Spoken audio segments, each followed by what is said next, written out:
മച്ചാനെ ഇതെന്താണെന്നറിയോ? ഇതാണ് ചെമ്പരത്തി. ആസാം കൃഷിയാണ്. കൃഷി കേരളത്തിലുണ്ടോ? എന്താ മച്ചാനെ, അത് ആസാമ് കൃഷിയാണ്. ഇവിടെ ബംഗാളികൾ വരെ മലയാളികൾ ഊക്കി തുടങ്ങി. ആ ഒരു ലെവൽ വരെ എത്തി. ഭായിമാരെ അനർത്ഥങ്ങള് എൻ്റെ മോനിൻ്റെ എന്തൊക്കെ കാണാതിരിക്കണോ. കേരളത്തിൽ വന്നിട്ട് കുറേ എണ്ണം ഇതുപോലെ കുറേ വീഡിയോസും കാര്യങ്ങളൊക്കെ ഇറങ്ങി. അതിന് പുറമെ നമ്മൾ കേരളക്കാരൊന്ന് അതൊന്ന് കൺവേർട്ട് ചെയ്ത് ഒരു മൊഞ്ചാക്കി വിട്ടപ്പോൾ അത് മൂക്കി. ഇന്നെന്തൊക്കെ കാണാതിരിക്കുന്നു എന്നാണാവോ. അറിയത്തില്ല. നീ ആസാമിൽ പോയാ? ആസാമിൽ പോയി. ശരി. അത് ചെമ്പരത്തി അല്ല, നിന്റെ പേര്? അതാണ് കോളിഫ്ലവർ. കാലിഫ്ലവർ. എനിക്ക് അറിയത്തില്ല. അത് കാലിഫ്ലവർ ആണ്.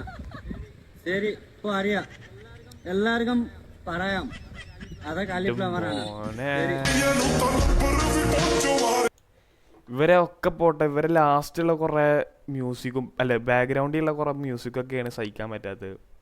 നമ്മളവിടെ 2018 എടുത്ത് പോയതാന്നൊക്കെ തോന്നുന്നത്, അങ്ങനത്തെ കുറേ മ്യൂസിക്കുകളൊക്കെ. ഏയ് എൻ്റെ മോനെ, ഊക്കിത്തുടങ്ങി. മലയാളികൾ ഇനി ഇവിടെ നിൽക്കണ്ട, വേഗം പറക്കേണ്ടി വരും. ഭയങ്കര സീനായി തുടങ്ങിയിരിക്കണ്.